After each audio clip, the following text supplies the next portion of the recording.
तर राग येतो. निश्चित मी त्यांचा जो काही आदेश आला तो मान्य करेल.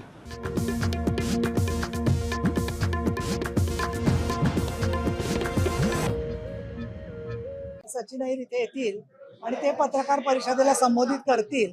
आणि आज सचिनजी अहिर यांचा अर्ज आम्ही उपसभापती पदासाठी भरलेला आहे आणि ते नक्की विजयी होतील याची आम्हाला खात्री आहे. पण नीलमताई कुठे सचिन अहिर यांचं इकडे येणं कसं काय तुम्हाला वाटतंय? काय तंत्र म्हणायचं का? कारण का ज्या पद्धतीनं कालपर्यंत आम्ही बघितलं 4 दिवस शिवसेनेच्या आघाडीवरती सचिन अहिर यांचं नाव आलं. सचिन अहिर यांचा माझा जवळजवळ 4 दशकांचा परिचय आहे. ते राष्ट्रीय मिल मजदूर संघाचं काम करत होते. त्यावेळेपासून गिरणी कामगारांच्या प्रश्नावरती आम्ही काम केलेलं आहे आणि शिवसेनेचं काम करत असताना सुद्धा पुणे जिल्ह्याचा संपर्क प्रमुख म्हणून त्यांनी काम केलेलं आहे. आम्ही अनेक कार्यक्रमात सहभागी होतो आणि तुम्हाला सांगायला हरकत नाही की मी ज्या वेळेला शिंदे साहेबांच्या नेतृत्वाखाली काम करायला लागले त्याबरोबर मी अनेक वेळेला त्यांच्याशी बोलले होते की तुम्ही सचिन भाऊ इकडे या, शिंदे साहेबांच्या कामामध्ये तुम्हाला समाधान वाटेल. आणि उलट अनेक वेळेला काही प्रश्न आले तर मी त्यांना विचारण्यासाठी पण द्यायचे की तुम्ही विचारा फ्लोअरवरून, कारण मी उपसभापती होते. त्यामुळे मला असं वाटतं की सचिन भाऊ अहिर यांचा जो झालेला प्रवेश आहे त्याच्यामुळे सगळ्याच जणांना आनंद झालेला आहे.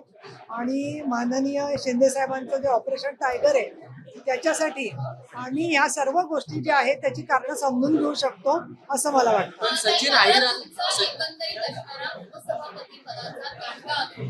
या पद्धतीने तुम्ही सभागृह चालवलेला आहे. शिवसेनेमध्ये अनेक महत्त्वाचे चेहरे असतात.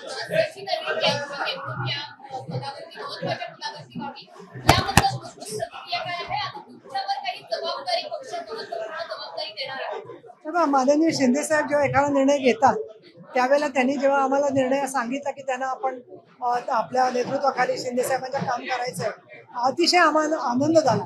पण शेवटी पक्ष वाढीसाठी आणि जो NDAचा महायुतीचा विचार आहे तो प्रबळ करण्यासाठी माननीय शिंदे साहेब काम करतात.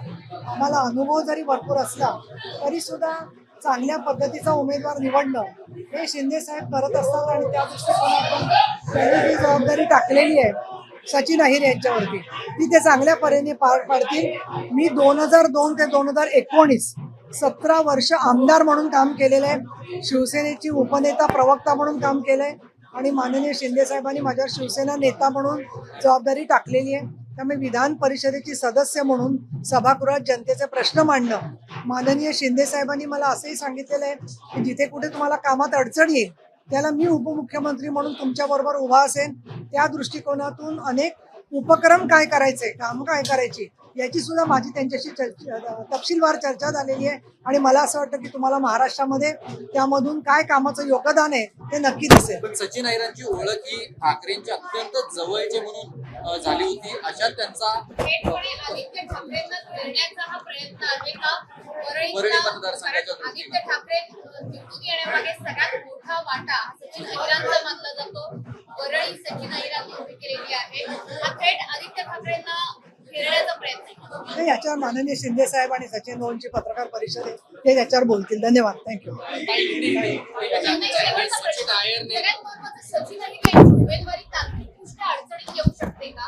काही कायदेशीर पैस निर्माण होऊ शकतो का? त्याची आपण त्याची तपासणी केलेली आहे. नाही मी अरे तुम्ही बाईक देता का ढकलताय माहिती का? असं नाही करायचं. मग परत तुम्ही म्हणता आम्हाला असं बोलता. अंतर ठेवा प्लीज. त्याच्यामध्ये नाही, हा सगळा तांत्रिक आणि कायदेशीर मुद्दा जे आहे ते कायदे तज्ञ त्याच्यावर बोलतील. आणि मला असं वाटतं की आमची जी माहिती आहे ती गोपनीय माहिती सगळी पब्लिक करू त्याच्यावरती परत कायदेशीर केस काढण्याचा प्रयत्न होईल. त्यामुळे आम्ही राजकारणात बरेचसे अभ्यास केलेला आहे.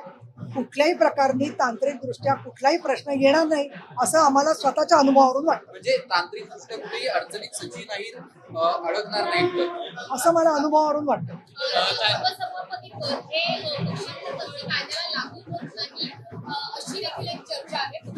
तुम्ही आता याच्यावर काय भाष्य करणार?